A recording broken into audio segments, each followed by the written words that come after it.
I think it's just gonna be me and you here, so Okay. I think.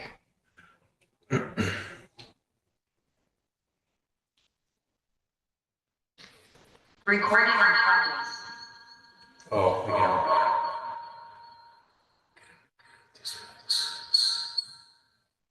Everything has to be muted on these things, otherwise the mic's backfeed on each other. The mic is, that's there, Yeah. that's why we're talking this way. Yeah. Were you guys in this room last, for the October meeting? What's that? Were you guys in this room for the October meeting? Yeah, no, upstairs. Okay, I was gonna say, because I remember the camera being like here and the screen being there. Yeah. No, it was, it's a better setup upstairs. This is a little, kind of, the acoustics aren't that great here.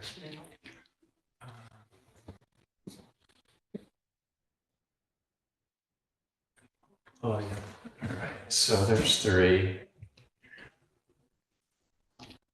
attendees. There's Candace. Yeah.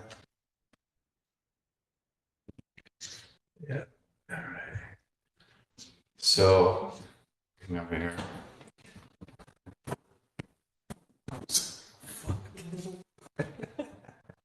All right. So, all the CEC members, the people that are going to talk, they get promoted to be panelists. And I think that's it. This, I get to be a panelist too.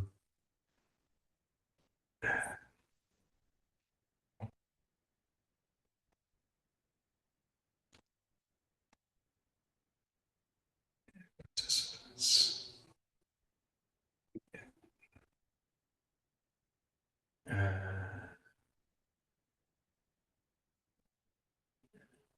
Yeah. Okay, so I think we got that. Got 2 panelists. That's me and Candace. I'm here. Oh, hi, Candace. Can you hear us? Yep, I can. Amazing. We're so far ahead of the game. I hope that I'll be able to promote myself to panelist. I'm not sure I have to, but Probably better, just in case, so you count towards the quorum. well, yeah. I think I'm logged in as a co-host, but I don't know. At least we can hear each other. This is like way better than the last time. Did you hear us pretty clearly? I guess so. Yeah. All right. I'm going to join as panelist. Oh, okay.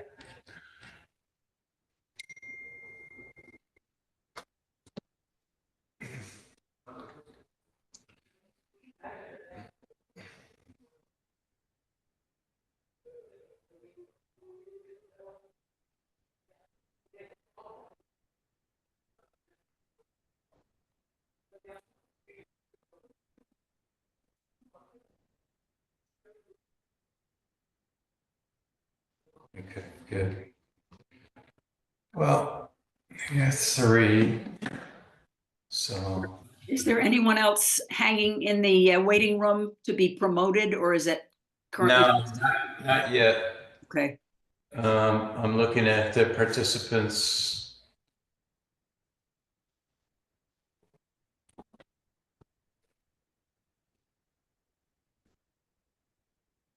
I've got 10 of, so there's still a while for them to come clustering in. Yeah. Yeah, I mean, like, that's what I would do. So.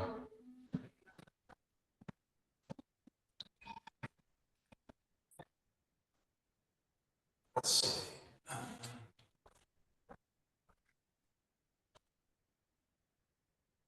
Audio. Can you hear okay, Candace? Yeah, Okay. Oh, yeah, there you are. All right. That's audio settings.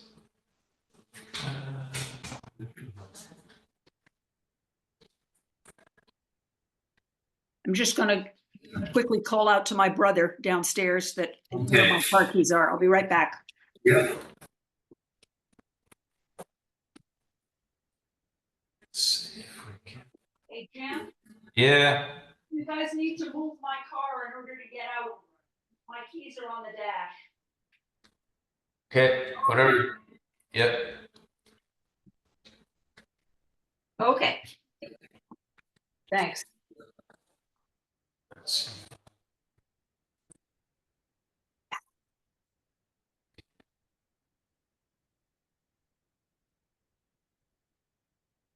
Let's see what happens there. On.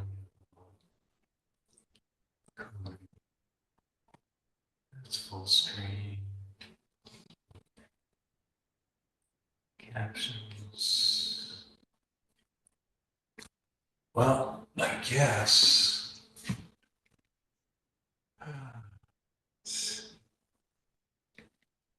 What's that do?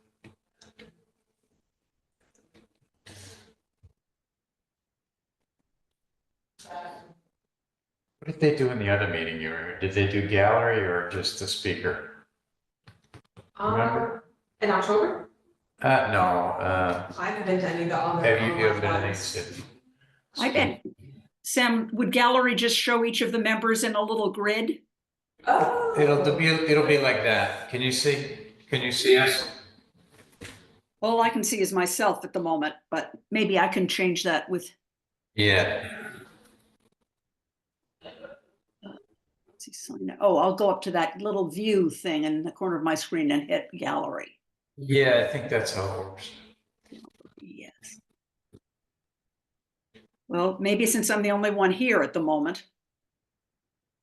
I'm the only one to see. And as soon as someone else pops in, We can see you. yeah, me too. But I can see me as I'm filling up half of the screen for me, and then I see you, Bailey. By the way, is that Bailey over there? Hi, Hi. Bailey. Good to meet you. Me too. Okay, so you can see us, all right. I can. Yep, you're good. All right, we'll go with gallery. I think that would work better, don't you? For I the like meeting. that. Yeah, and we'll see. There, I think it'll just probably me and Bailey and maybe a couple of other people live. We don't have any other participants signed in yet. Thank you for coming early. I'm so glad I got here on time to come early, because otherwise I would have been in a panic. Yeah, well, I was like only half freaking out now too. Technology terrors. But that was a good training that Shelley gave us the other day. It really was, yeah. Let's see. So none of our little MIT guests, I shouldn't call them little, none of our honorable MIT guests are showing up yet. No, not yet. They They're were not at on. the there last night. Hmm. They were here at the meeting last night, but. Oh, good. Oh, I wonder if this is.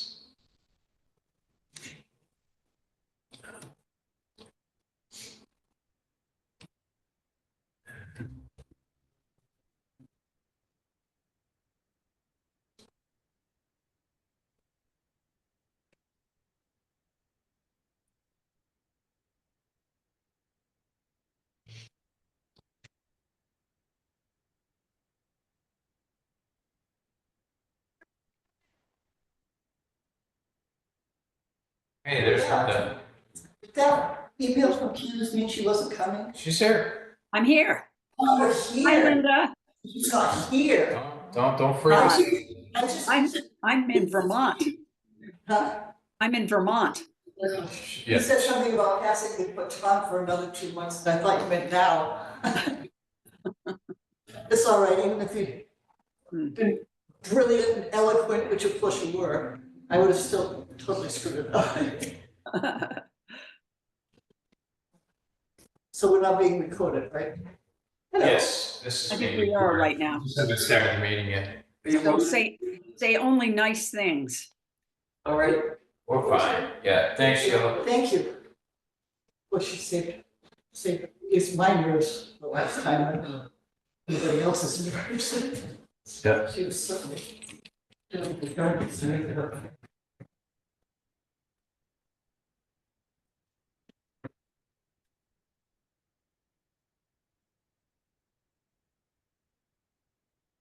Oh, CMC.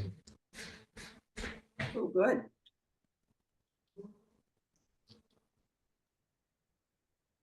I think that just gave you a quorum. Yeah, so I think Sam's here, but gotta figure out how to get him in here.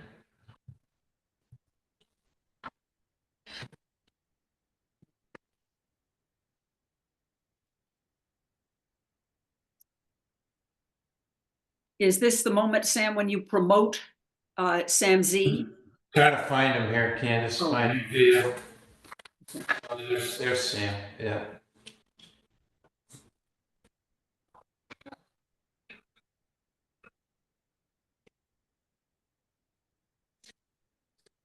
Seems very odd to see you up making. I know. There's Sam. Hey, Hi, Sam. Sam. Hey there. Oh, let me fix my lighting. That's awful. Cool. Oh, that's better. Oh, here comes someone else. Yeah. Hang on.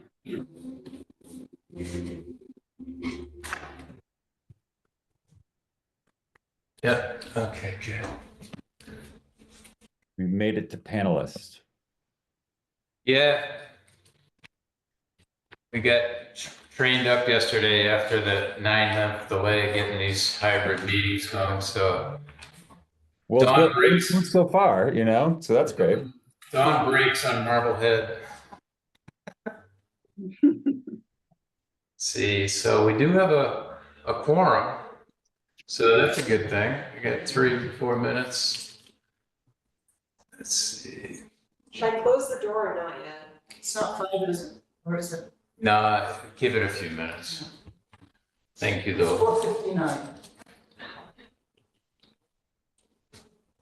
Let's see.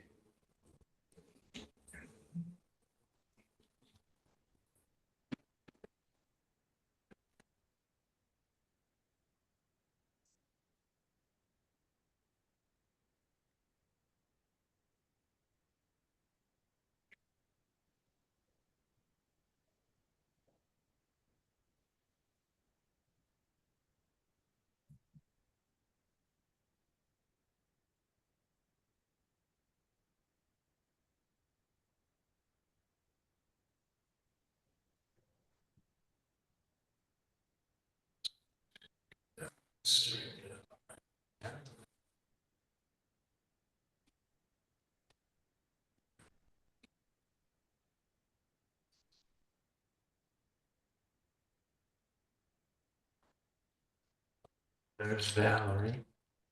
Valerie does not need to be a. Promoted. No, Don't turn her no, into I think people, only CDC members, right? right. Unless you bring them in, for specific. Yeah. Once you can call on to raise their hands. I have more pacing to do. Oh, okay. I pace sitting down. Right. I pace it, I don't move at all. So Candace, how long are you here now for? I'm up in Vermont until Saturday, and then I'll come back for a few days, and then I'll go back up for Thanksgiving. What time did you arrive back in Vermont at your brother's house? I got there at about 4:15, and by the time I'd unloaded my computer and stuff, it was 4:30, so. Yeah. Yay. Yay. We've got more than a quorum. No worries. Yeah. Let's see. Valerie, Sarah. Can't get over the idea that you're here, but you're not here. Especially when you keep jumping around anyhow.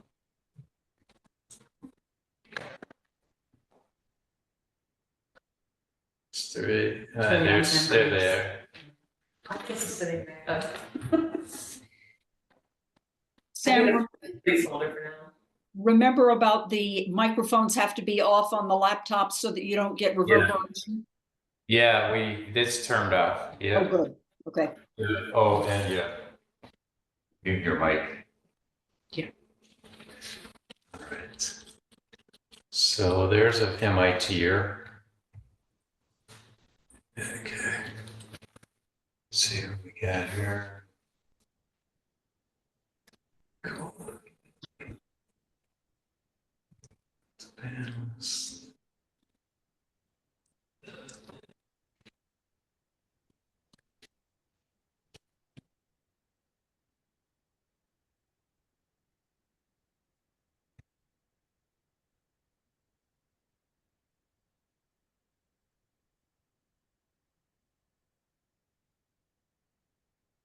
Let's see here.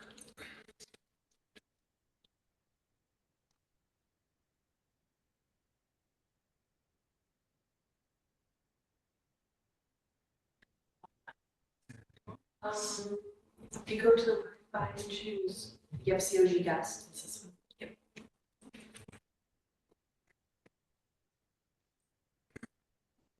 There she is. Where are the MIT people? Aha. Excellent.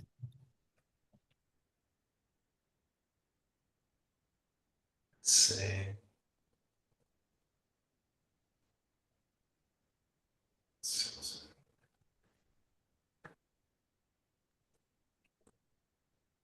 Participants.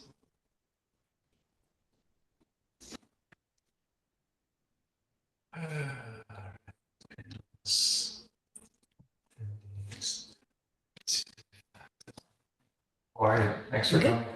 Nice to see you. Oh, they're there. They're showing up on my.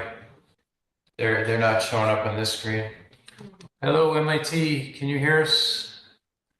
Oh, I can't hear me on this mic. Oh, there.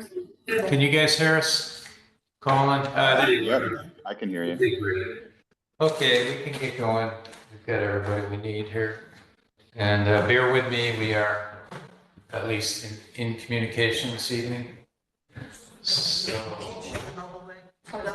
start the meeting. Yeah. Summer. Thank you, sir. Just trying to get from me. Yeah. Okay, welcome everybody to the first hybrid meeting of the Gloucester Clean Energy Commission. This is Wednesday, November 20th. We're at the Rose Baker Senior Center in Gloucester. This meeting is recorded by video and audio in accordance with the state open meeting law. Pursuant to Chapter 107 of the Acts of 2022, this meeting will be conducted by in-person and remote participation. Additionally, all votes taken by the Clean Energy Commission during this and future meetings will be by a roll call vote. Okay, so welcome. We have here, Dr. Brayton? Bailey McCall. welcome to Bailey, our new energy staff coordinator. Her first meeting here. Courtney on. Courtney, nice to see you all. And I'm Sam Fleets. So I think we're going to start off our meeting, our agenda, just to let you people The other folks check into. say what? Candace. Oh. Candace And Sam. and everybody else. Yeah. Candace and Sam. I'm Sam Zuckerbell. Hi. Sorry, No problem. I'm obviously poor staring at two screens at once. Okay. Good. So we will just have first of all, a general discussion, presentations. Bailey's going to introduce herself and talk a little bit about where she comes from and what she's starting to work on.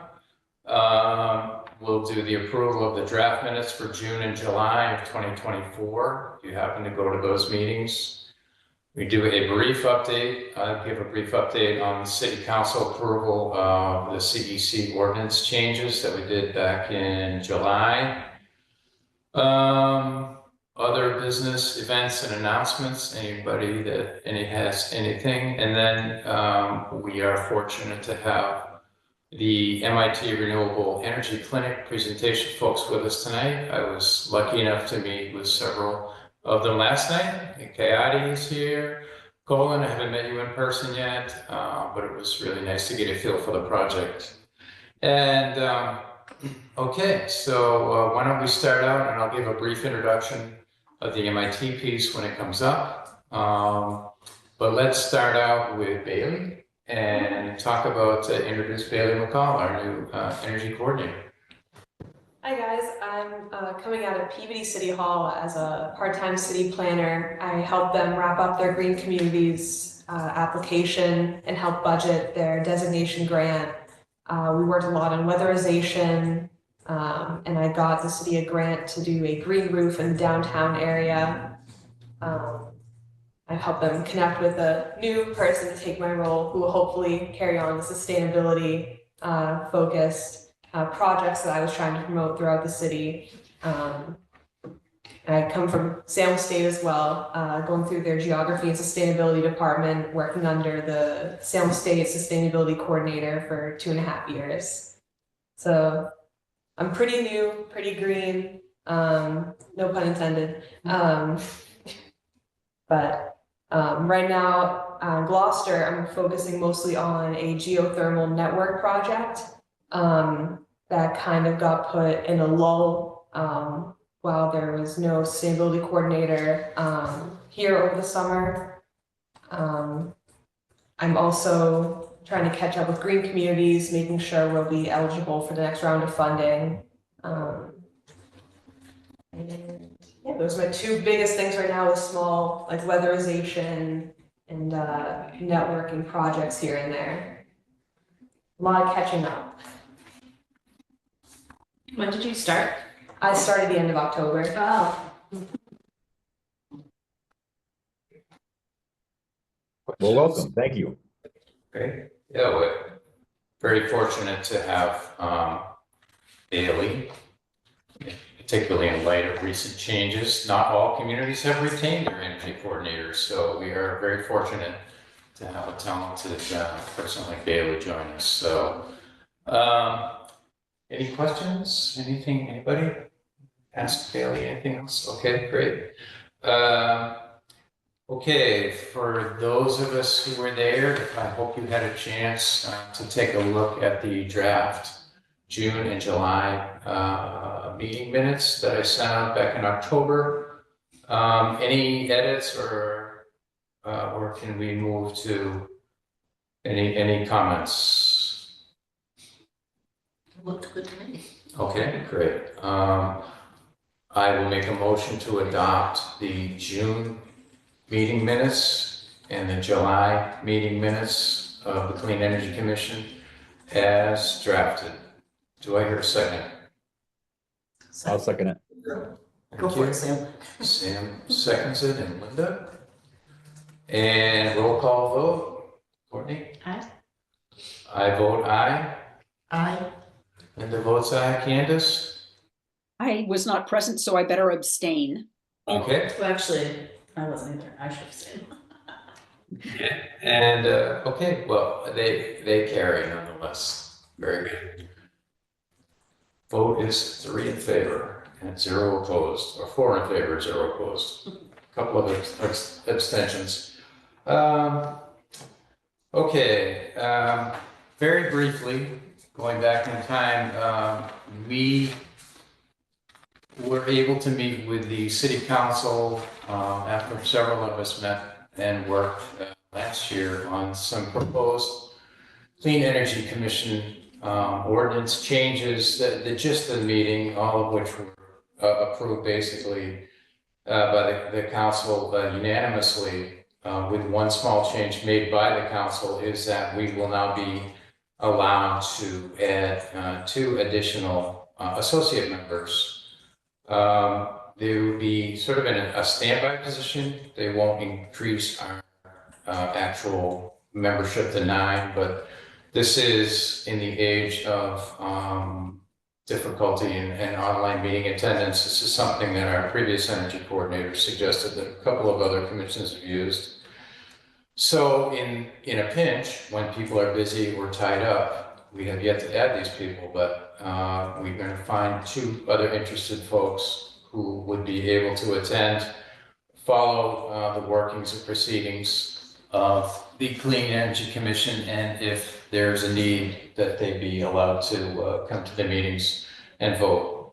They would be vetted and approved by the mayor as well as the city council, just like regular folks, but they would be in an associate status, so they wouldn't necessarily be on board, and they wouldn't count towards our quorum. I mean, they would count towards our quorum, but they wouldn't increase the overall membership beyond what it stands at now. So that was the biggest point of the meeting, and the other piece was that we had sort of changed our reporting requirement. We deleted the quarterly reports. It's basically boiled down now to an annual work summary and projected project status report at the end of each year or the beginning of each year to the mayor, and the council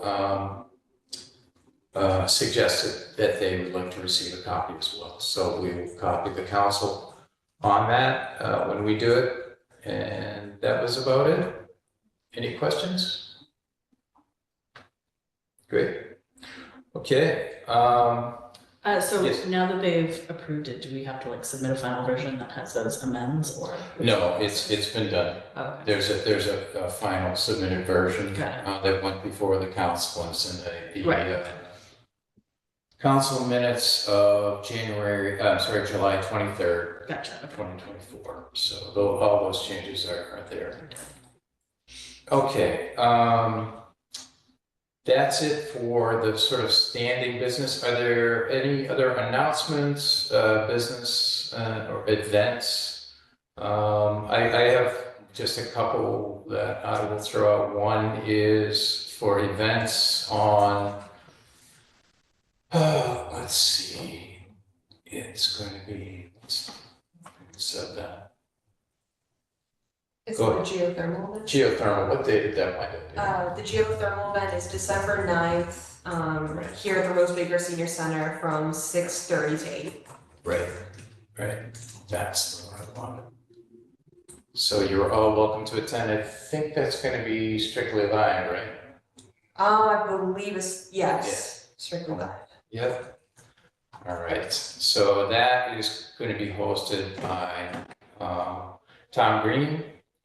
Our own Sarah Shemkus, a member of this commission, will be speaking, as she is rather well versed in geothermal, so we're sort of looking forward to learning a lot more on geothermal. Any other announcements or upcoming business? Courtney, you got anything? I was wondering how the clean energy fair went yesterday. Oh, yes.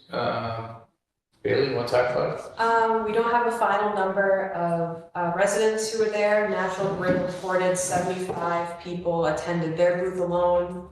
I think it went really well considering there are a lot of other events going on throughout the city that can definitely draw people away. So we had a great turnout, a lot of people enrolling in the community and electricity aggregation program. I think it went really well. I think it did too. Yeah, we were definitely pleased. We were hoping for at least 50 people. 75 blows that out of the water. Linda, do you want to add anything about our work, what you and I did? We were at the CEA, yeah, sorry, Speak it was on the title to CEA booth table, and what do you think about, more than a dozen people stopped and just had questions about whether they were enrolled, Yeah. what it is. Somebody from Rockport went away thinking, should we bring it to someone in Rockport? So that was, it went well, I thought, yeah. Yeah, I think we were able to help out a few people and help them understand the program a little bit. Most people don't understand that they're already signed up for it, or that they can change their status within the program really easily. So, okay, any other announcements, presentations, upcoming business? Okay, I'll just say, I think the community aggregation letter that went out was great. It was, you know, it was, I think a few years back when I first started here, it was kind of, people were super confused. I remember people calling me, asking them about their electric bill and stuff like that and being like, what's the deal with this? But this one that went out was very, well written, I'd say. I agree. Yeah, it was great. one woman from Rockport that was determined to go to the Rockport town government and make sure that it was adopted in Rockport because she thought it made all the sense in the world. And it does, yeah. So that was helpful. It was hopeful at least. Okay, so moving on, we come to the presentation part of our meeting. This time through, thank you MIT for hanging in there with us for the third time. Mr. Chairman Colin, thanks for keeping in touch, and Gad, it's nice to meet you, and everybody else. I can't see everybody on my screen, so thank you for checking in. We are our fellow climate concern folks, the Cape Ann Climate Coalition had contacted MIT, the MIT Renewable Energy Clinic. Thank you to the folks who brought them on board, and we're taking a look at their take on solar in Gloucester. We've done some of that work, but we're always happy to hear from other folks who are doing that.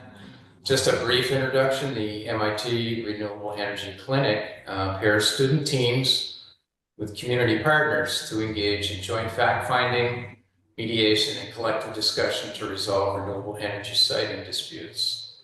In Gloucester, the clinic has worked with the Cape Ann Climate Coalition, CACC, to explore residents' opinions and thoughts on solar energy in their community. The clinic began working with CACC in the spring of 2024 and will continue through the fall. And I believe that you guys are having a roundtable, correct, here at Rose Baker on, can you give us the date on that?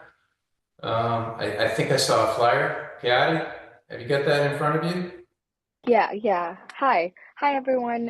The roundtable is on 26th of November. It's not at the Rose Baker Center right now. It's currently supposed to be at the bookstore, but we're hoping to find a bigger location depending on turnout, so that hasn't been decided. Okay. For sure. Yeah. Would you also mind adding our third and fourth members from the attendees, Jersia and Numero?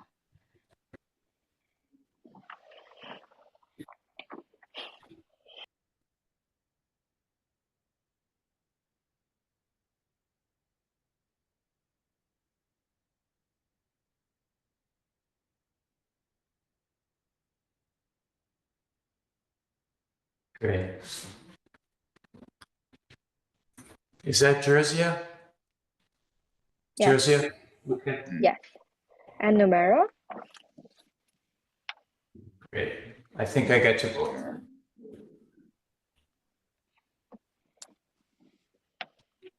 Okay, great. Perfect. Well, Great. I'm going to get started with just a little bit of introduction. Thank you, Sam, about the clinic and the prior work that was done in the spring and summer. And then I'm going to let Kathy and the rest of the team talk about some of the work that they've done this fall. I do have a presentation here. Is that visible? Yes. Okay. So hi, I'm Colin Larson. I'm a graduate student at MIT in the studying urban planning. I'm one of the teaching assistants for this course, so I'm more of a support person for the actual team who is doing kind of the real stuff with CACC. The clinic is housed in our Department of Urban Studies and Planning, and it's taught by Larry Susskind and Jung Shun. So the clinic's local partner is in the Gloucester area is the Cape Bank Climate Coalition, who, like Sam mentioned, started working with in the spring. The clinic is still pretty new, and CACC is our longest running partner. So the purpose of the clinic is to help communities have conversations around the energy transition. Sometimes these conversations are difficult. So we want to support communities in navigating these energy related challenges. And we really are coming to this as students. So we're actively in school. We're providing some services for free with our community partners. You know, our students have the opportunity to learn about different local projects. And we want this to be a learning process for everyone. So, you know, within the sort of conflict resolution realm, we want to make sure that if we have conversations about topics that we disagree on, we're coming to it with the intention, you know, not to disagree for the sake of doing so, but to try and learn from these differences and perspectives that we know we all have. And the intention is to break through some of these impasses in the energy transition that a lot of towns have had in recent years. We know that different citizens have lots of different perspectives. They want to be heard. They want to be part of the process. The clinic never guarantees any particular outcome as a result of their work. You know, we don't say we're going to get X project built in X amount of time. That's not the point of the clinic. It's really just to you know, have these discussions and hopefully build more productive communication around them. So I do want to give the fall team a chance to introduce themselves really quick. Kathy, do you want to start? Yes. Hello, everyone. I'm Kathy. I'm the team lead for this semester. Like Colin was saying, this project, we've been working with the CACC for 2 semesters now. And yeah, to give you a little bit of background about me, I did my undergrad in chemical engineering, so I am an engineer by training, and I'm currently at MIT, a second-year student in the technology and policy program. And yeah, I will pass it on to Shubhi. Hi, my name is Shubhi Goyal. I am similar to Colin. I'm in the Master of City Planning program at MIT. I'm in my second year. And by training, I'm an architect. I don't know if it falls under engineering or design here, but yes. And I have prior experience of working on sustainable development projects. Yep. Passing it on to Numera. Numera, and I'm research fellow, Hubert Humphrey Research Fellow at DUST, MIT. And also I work with the local government and community development department back in Pakistan. And pass it over to the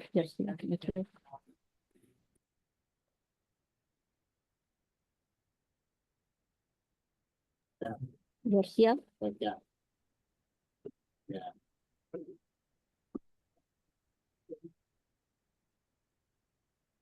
Did we lose Jersey? We can't hear you.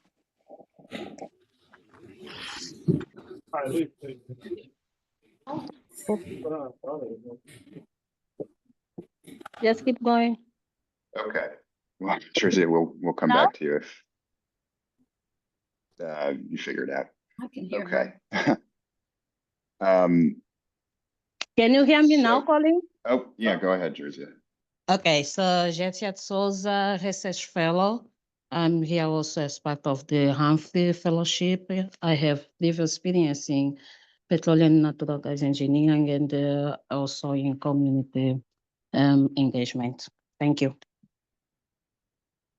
Great, yeah. So you can see this is kind of a multidisciplinary team, which is pretty typical for the work that the clinic's done in the past, and you know, again, brings a lot of different perspectives to the table.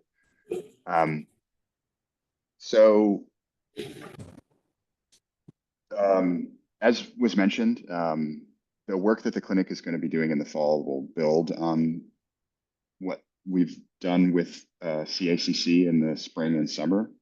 And a lot of this work involves the students, you know, asking what's going on instead of telling you what we think is going on. So they've been conducting interviews to learn about different community members' perspectives on renewable development, and in Gloucester focusing namely on solar. The plan is to put together a stakeholder assessment report, stakeholders being, these different groups that we want to get perspective on, and then perform some additional research that some of these stakeholders might raise in the course of the interviews about, additional information that they might want to have if they're making decisions about renewable development. So there's no actively planned solar project that we're focusing on as a result of this, but I think the work is still very valuable because it helps bring together these different stakeholder groups, maybe guide a future decision-making process and foster more productive conversations in the future. So I'm going to talk a little bit about the work that was done in the spring, which I'll note that I wasn't present for. I wasn't a TA at that time, so I'm pulling this from, other students. Members of Cape Ann Climate Coalition could certainly, provide even more detail than I'm presenting here. So the spring team ended up conducting 23 interviews. I think Sam Cleaves was one of them, and 2 in-person roundtable discussions with the stakeholders that were identified here. And you can see the background breakdown here on the pie chart. With CACC, they wanted to prioritize small group conversations. There was some technical and visual information from the 2015 Meister report on solar development in Gloucester that they incorporated, and talk a little bit about that later. So they proposed different solar development scenarios and then gathered sentiment on each of those scenarios. And these were the scenarios they proposed by voting. And you can see here. And then they kind of grouped, so the scenarios were residential rooftop, which was small scale, public solar arts, parking lot canopy, municipal commercial rooftops, and ground mounted solar arrays. So municipal and commercial rooftop was the most popular option. And as a part of this, the team also presented different trade-offs and constraints around each of these options to help the panel participants inform their voting. I'm sort of summarizing some of the other information from the interviews here. So residents were aware of the potential issues with grid resiliency and were interested in ways to improve that. I'm sure you all, have a lot of background on all of that. There was a strong preference for dual use projects to preserve open space, forest, wildland areas. And people understood that there were a lot of challenges around project costs and wanted to ensure that there was, a local benefit to potential projects. So the research team and CACC noted that the population in these roundtables was people that tended to be, already in CACC's orbit.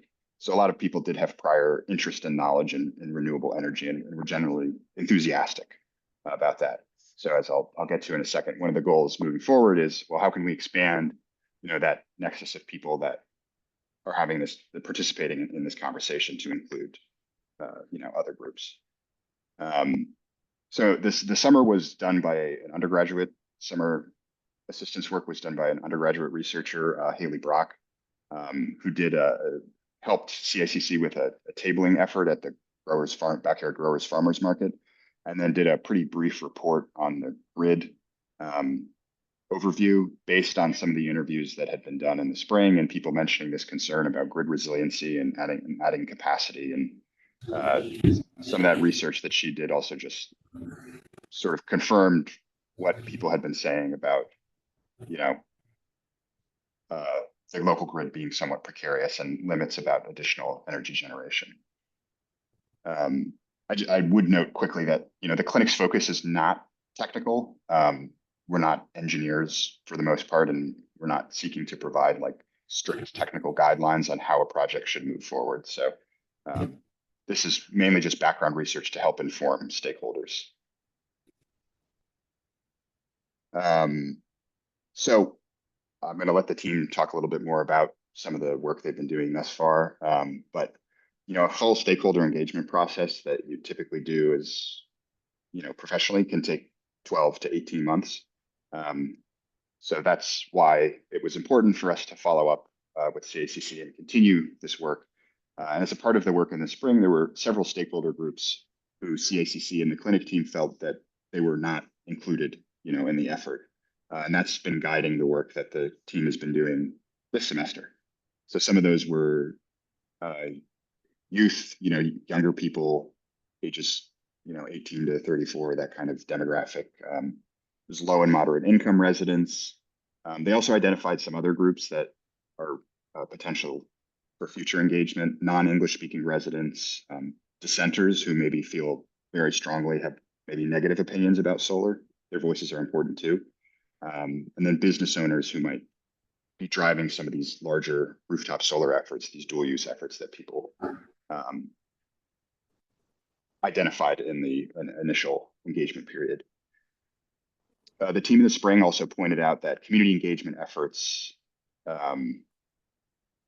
work better when you can meet the population that you're trying to engage actively where they are, and that there was perhaps a barrier into getting people to come to engagement sessions in centralized places like City Hall, which is where I believe the in-person roundtable discussions were held. So that's sort of another goal for this round of engagement is, where are there other spaces that maybe it's easier for us for the team to engage these groups, and so they can, participate more easily in this process. So I'm just gonna turn it over to Kathy and the rest of the team if there's anything that you all want to talk about as far as the work you've done in the fall thus far.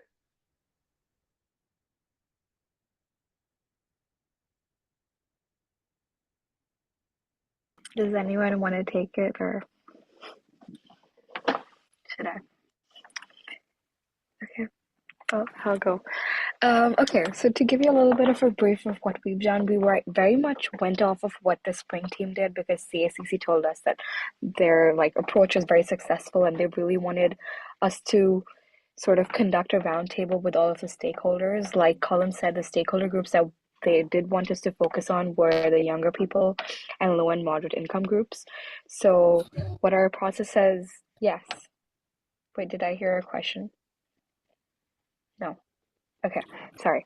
Yeah, I was gonna say, so the process that we've been going forward with is mostly just interviewing people that the CACC connected us to, as well as we did a few site visits, like about 3, where we've just been going around meeting people, whoever we think is young, but honestly, whoever we think would be willing to talk to us.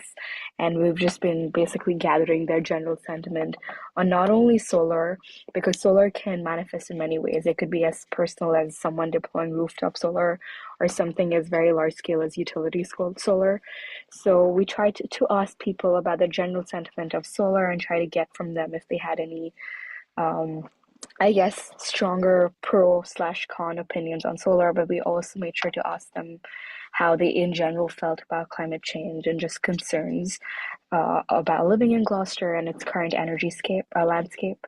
So that's what we've been doing. It's been a little tough to contact younger people. So our interviews have just sort of right now been scattered across a whole bunch of age groups.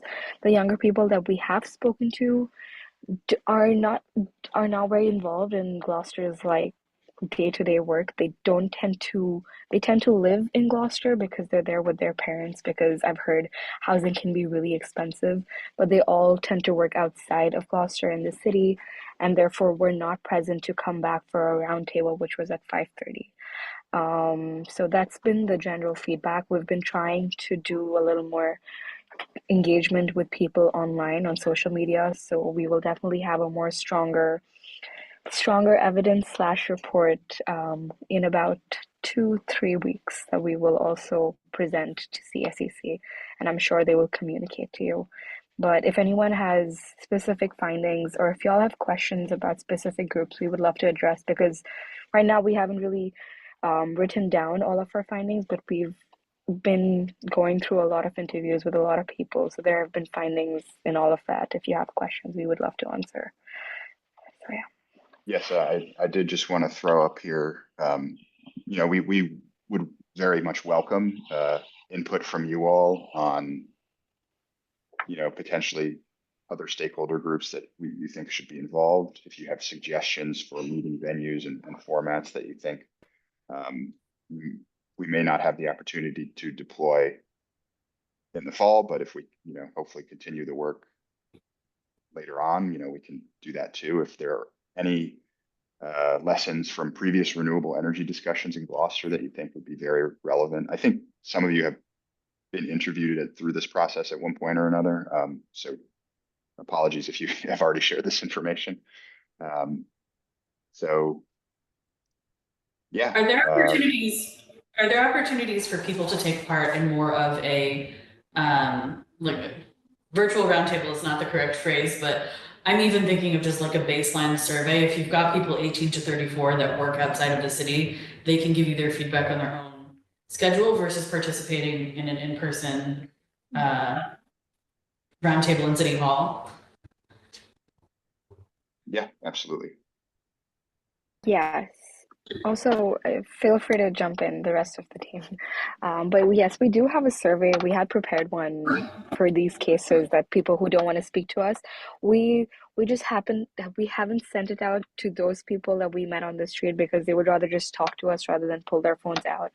So we've had a good interview response rate, but not a good roundtable response rate. So everyone that we've reached out to has taken the time. Sorry, were you saying something to me? I couldn't hear you. I just said, okay. I just said yes. Yeah. Makes sense. Yeah.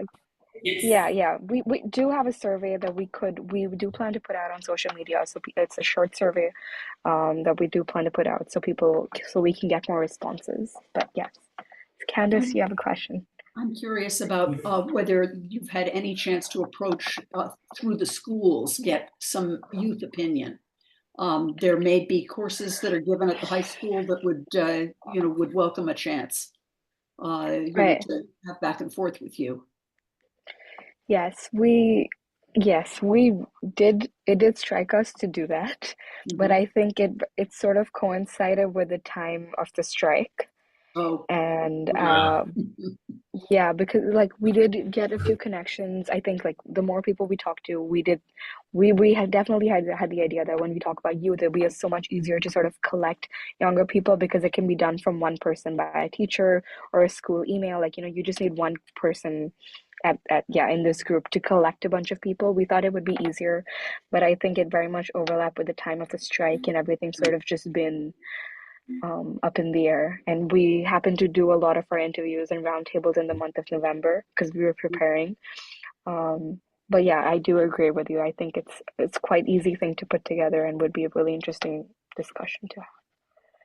Just a couple of suggestions as Sam leaves here.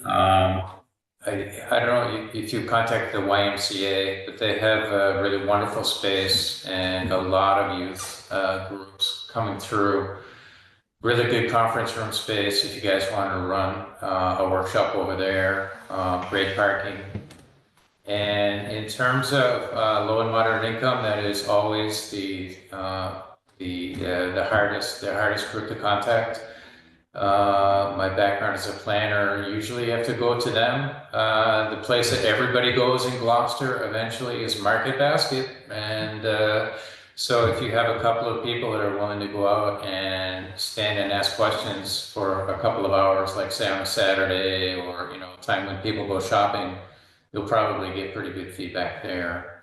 The other thing that we would love to get from you guys is a link to your presentation tonight. If you could share that with us on Google Docs, we will post that on Innovate Gloucester, and anything else that you'd like us to post on Innovate Gloucester. That's sort of the CEC's place that we put things. We don't have our own website, but that's where things wind up. So if you could send that along, that would be great, and we'll see if we can post your last two pieces here, but that'll be on the presentation. And then the city will just reshare Innovate Gloucester, right? Yeah, that's right. Yeah. So can you do that? Yeah, I think that would be great. That'd be great. Okay. Questions? John Moskell is here. We noted another member of the commission. Nice to see you, John. Nice to see you. Sorry for being late. Traffic on Route 1. Parking lot. Thank you for joining us. Yeah. Okay. Question. Good. Questions. Okay. I Well, was thank you. Thank you so okay. much for taking the time to present. I was just Yeah, gonna thank, add, Valerie and Susan are also here, our CACC mentors. If you have more questions or want to hear from them, I'm sure they would love to share what they envision from the project. I'm not sure if I'm putting y'all on the spot, but they're in the attendees. So yeah. Yes. Yes. I can't, so bathroom. Do we have any hands raised? Yeah. Oh, that's Candace. Go ahead, Candace. I just was curious whether in the work that you had done, you'd seen any real interest in the parking lot deck idea, which has struck me. There is so much space that is covered with blacktop and everybody's cars are heating up in the sun. Why not have those decks? Did you have any business community interest in that idea from the discussions you had? Okay. Yeah. So from what we've gathered, okay, business communities or business organizations was another group that the CACC definitely told us about, but we didn't include in this semester's scope. But I think when we're just talking about parking lots in general, that would also be parking lots in schools. And that we were just thinking about the overlap, and again with that school overlap and talking to schools about how those decisions are made, the strike came into play, so we didn't do that. But then I do agree. I think Sam Cleaves and I did speak about this a little bit yesterday. I was talking to Sam and Linda about large scale solar projects initiated by the public works, and I think I heard him say that there weren't a lot of projects being initiated from their side. So I'm hoping to have a conversation with the governor. I'm not sure how that will go, but just to ask him why his projects or like focus has been on other sorts of like other projects rather than solar. Just if I am able to have that conversation, I will definitely get back to you about why a larger scale or rooftop solar has not been discussed. I'll just chime in. I think that solar canopies are great. However, compared to municipal buildings that already are in place structurally, it's much, as their report found, much more sound to use existing buildings first rather than constructing canopies from a financial perspective. What report is this, by the way? If you could share the report with us, is this a report we? Sure. What she said. Report. That's him. Oh, I was saying from your graph that you have about that it was showing that municipal buildings, existing buildings is like a primary focus, which I okay, agree with, having done solar canopies and roof mounted solar. So. Hey, can I ask a question? Were you guys making any distinction between municipally owned, privately owned, how to get access to property behind the meter, in front of the meter? It seems like these concepts you have are all over the map and need some structure applied to them to figure out what's realistic and what isn't.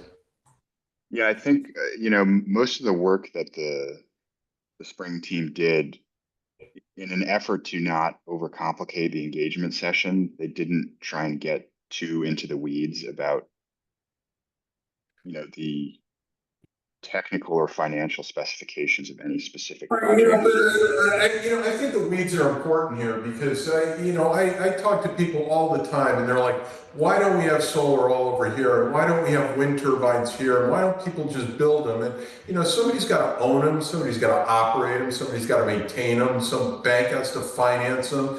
And and I think without that context, surveys like this give a whole lot of misleading information here about how practical some of this stuff is, and a lot of these environmental nonprofit groups are I think contributing to some of that misinformation out there, and so I struggle. I truly struggle with reports like this and the information that comes out of them without that kind of context.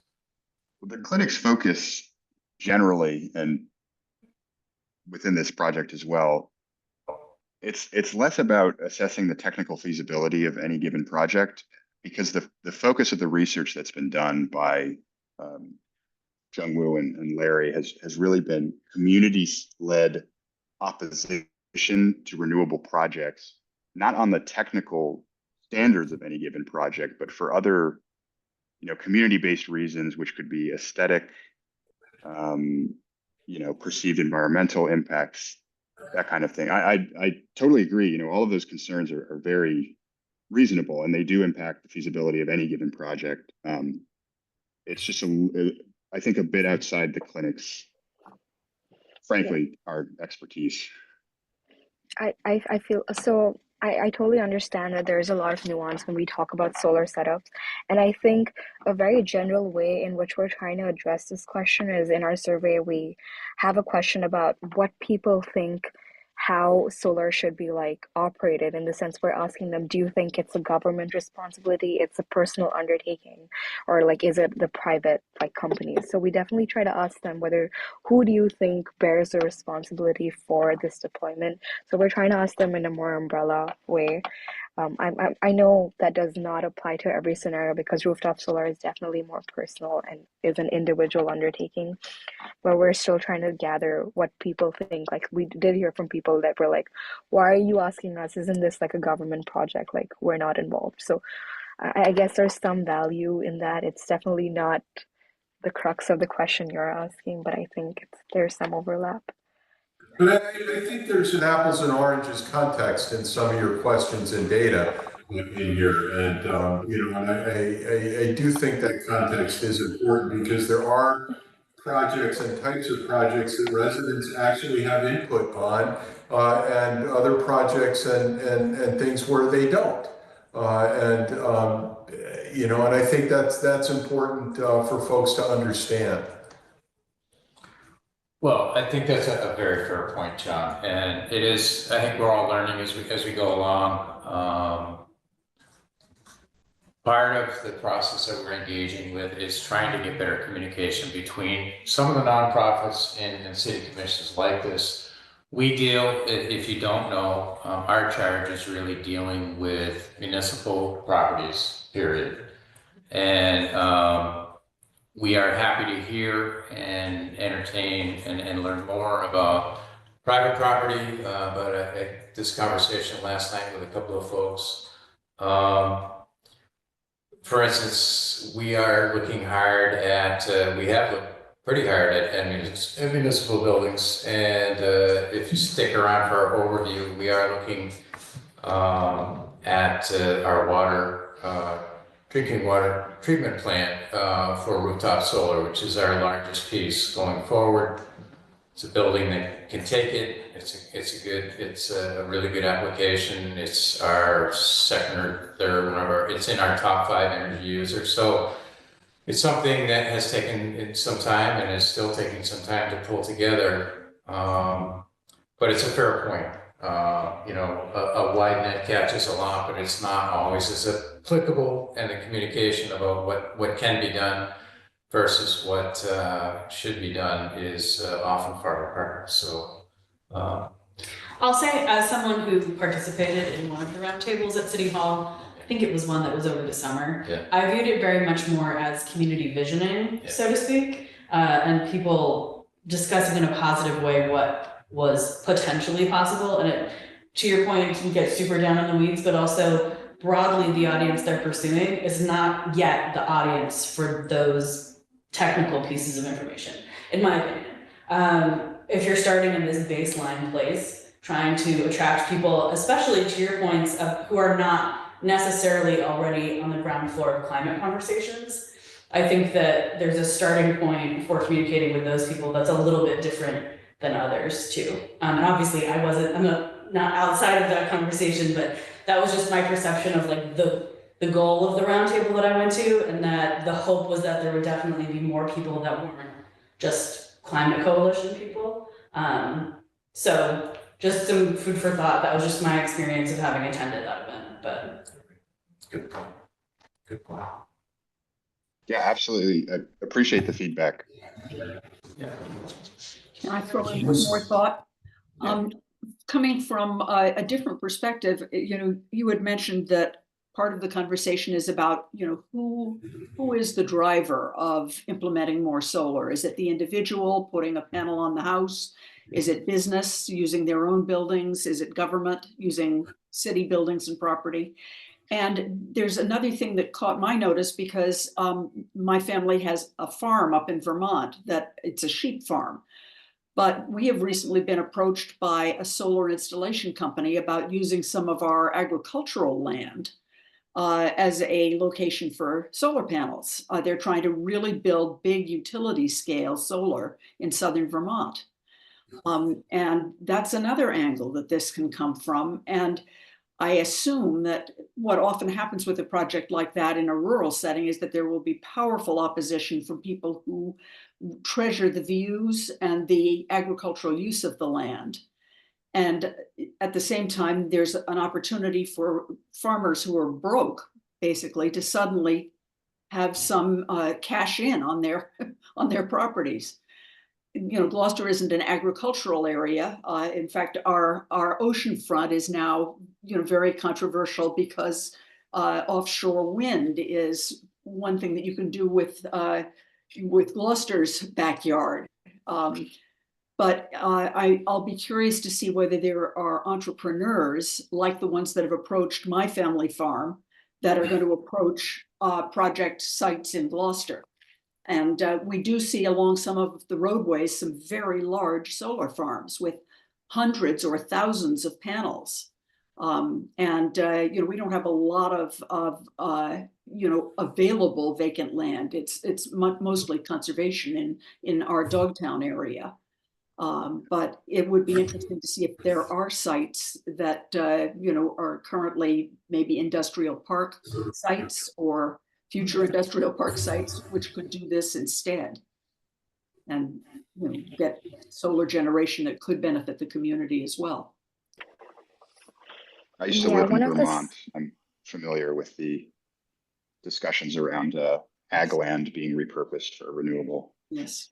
Yeah. They're great for sheep. Yeah, they're very happy. One of the interviews we did have was with Cedar Rock Gardens, and they are actually pursuing solar. But then I was really happy, to know that they were, but they're not actually putting it on their agricultural land, but rather just on their facilities. And they were very much against the fact that, against the idea of putting solar on agricultural land. And like you very much pointed out that it is a lot better for cattle or just any livestock to have solar panels. You can sort of repurpose / have a dual purpose, but in terms of agriculture, they just sort of that really narrows down the crop variety we can grow, and we're not trying to do that. So I feel like it's a who comes chicken or egg problem. It's who you have the sites, and then you either have the people who own the sites who are approaching these companies for a solar setup, or you have these companies are sort of poaching any sort of land they think is available for these solar setups. So it's really, I don't think there's an answer to who comes first. But whoever, if there's a company who does decide to develop on any sort of land, I think that's a stronger push as compared to if anyone who owns the land who's I'm gonna get solar. So I think, I think our work sort of also helps inform a lot of these people of the opportunity / potential there is for them to deploy solar or benefit for all of these different setups. So yeah. Thank you. Okay, any other questions, comments? Great. Thank you again, and we look forward to receiving your report so we can post it up. And you will probably see us at one of your future gatherings. So Great. Thank you. Thank you so much for having us. It was lovely. Yes, talking thank to you so much. Thank you. Thank you. Thanks for coming. Thank you. Thank you.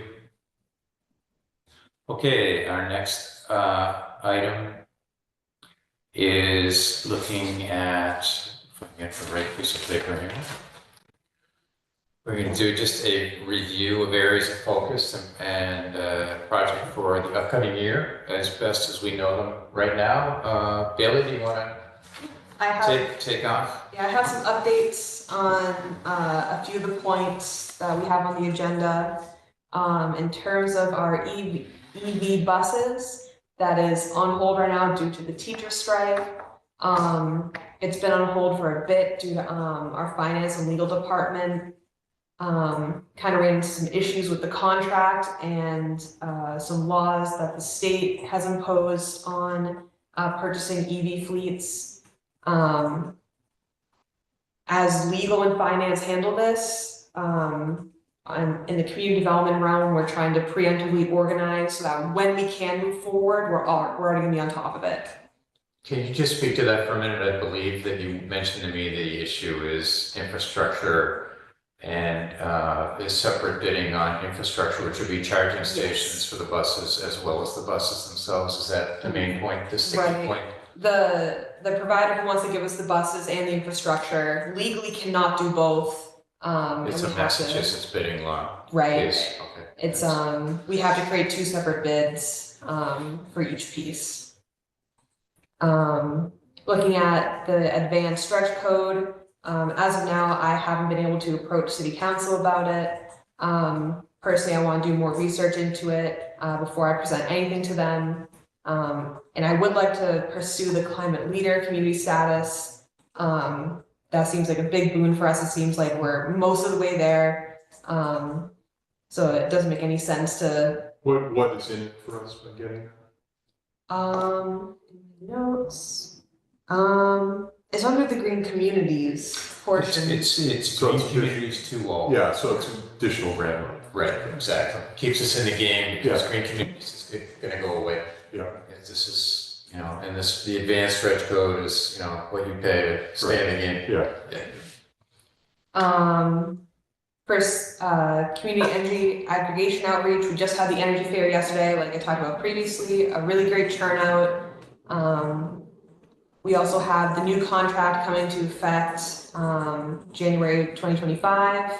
And now this company that we're partnered with, Dynergy, is actually able to do more one-on-one residential outreach that our previous contract couldn't do.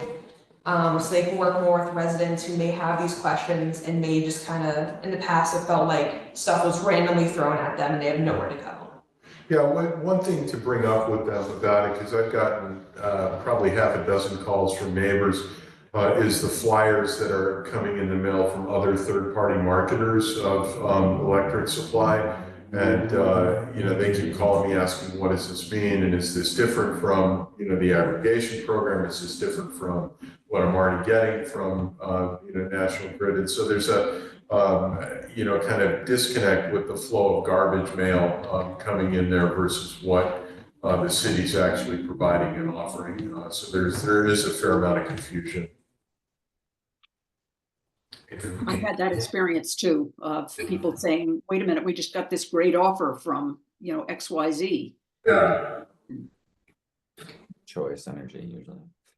Maybe we can take a look at our outreach on the city website in terms of making it clear that there are other retailers out there, but people don't have to do a thing if they just want to stick with Gloucester.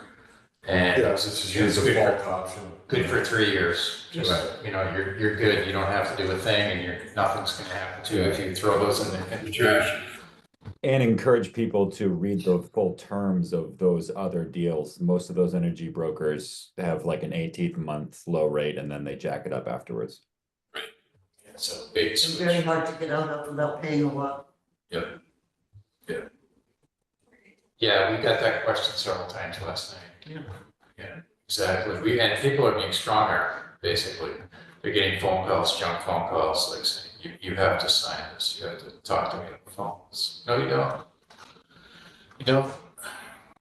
Especially when CEA has made it so easy to enroll and opt out. Yeah, most people don't even know they're enrolled. Yeah, I think that's true. At what place, and people did comment on how helpful the letter was in pointing out like that it's happening for them, so it's good. Next up, I believe on the agenda, I'm trying to go in order of the points on the agenda, Please was do. the solar on the West Gloucester Water Treatment Plant. I did a site visit last week. looking at the roof. I believe we're going to do a full I'm sorry, I thought Candace said something. A full roof replacement. And as of now, we're a bit stalled on the solar aspect. We're working through contract agreements and have to go through a procurement process under 25A, making sure the provider we've chosen is truly compliant. And once that piece is done, it's smooth sailing from there. Can I ask a question about this? So the water treatment plant, I know that that's a huge, like $200 million cluster project, right? So, You're thinking of wastewater treatment plant, not the. oh, is that one? Yeah, you're thinking, yeah, they're two Okay, sorry. different places. Okay, good. Yeah. Never mind. It's the I was drinking like, ones. There are several water issues Okay. involved. Yeah. Water Different, facilities. different wars.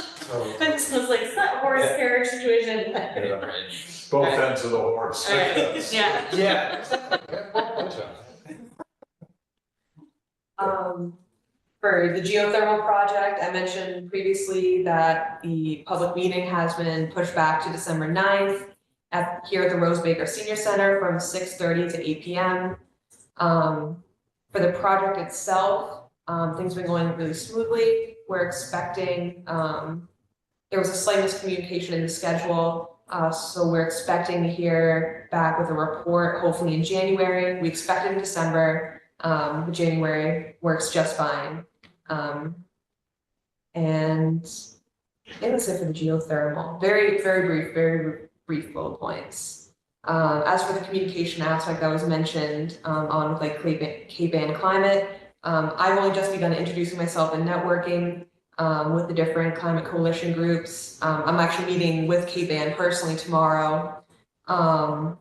I'm working on best practices to keep open channels of communication. I'm considering monthly meetings, bi-weekly meetings potentially, to make sure everyone is kept in the loop and that any new opportunities that come up aren't thrown to the wayside due to any missed emails or phone calls, rather keeping it in person and clear. Great. Thank you, Bailey. Thanks. That's plenty to keep everybody busy. So we really appreciate your update. We're so happy that you're here to give it. Any other questions before we wrap up? Pretty good. Sam, Candace, got anything? Okay. I would just say, I don't know if we can directly communicate, but Bailey, if there's any, like the different bids for the solar stuff, as far as equipment stuff, if you need a second set of eyes, I don't know if we can legally like directly send it to me or bring it to us to review it. Just from like an equipment perspective, I have a lot of technical knowledge about the solar industry. So if you do want me to take a look at some of the proposals or anything like that, I'd be happy to. We can certainly say that we want Sam to be the expert from the commission. You certainly are. Yeah. No, So just throwing out I know that I don't think we can directly correspond outside of these meetings, but you can. No, you can, yes, it's Sam, you can share Okay. information, you just can't come to any decisions when you're doing okay, it. gotcha. Yeah. Well, I'm Yeah. happy to talk about, equipment choices from the different bids or whatever it is and give my 2 cents. Yeah. That's West really Gloucester Solar on the Oh, the water treatment plant? Yeah, okay. Yeah, he's a very valuable asset. There's, Yeah. Sam, I think another thing is that this is an issue of forums and it's not one person can't talk to somebody, two people can talk to each other. Yeah, sorry, I misspoke. I was confused. Sam, correct. You can't make a decision, but you can communicate. I just remember something like that when we were talking You about. can meet, you can share information, you can, bring recommendations back, but you can't come to any decisions as a group in a quorum setting. So we learned that through our little subcommittee piece when we were working on revising the ordinance. Yeah, we made ourselves official and that put us in the hole. Yeah. Most everything. Which we will never, ever do again, and I'm putting that on the stage. And we don't really have to, it's a work group and we bring things to the. Yeah. paper, so. Yeah, let's not get into that right now. So, Any other further wrap-up items?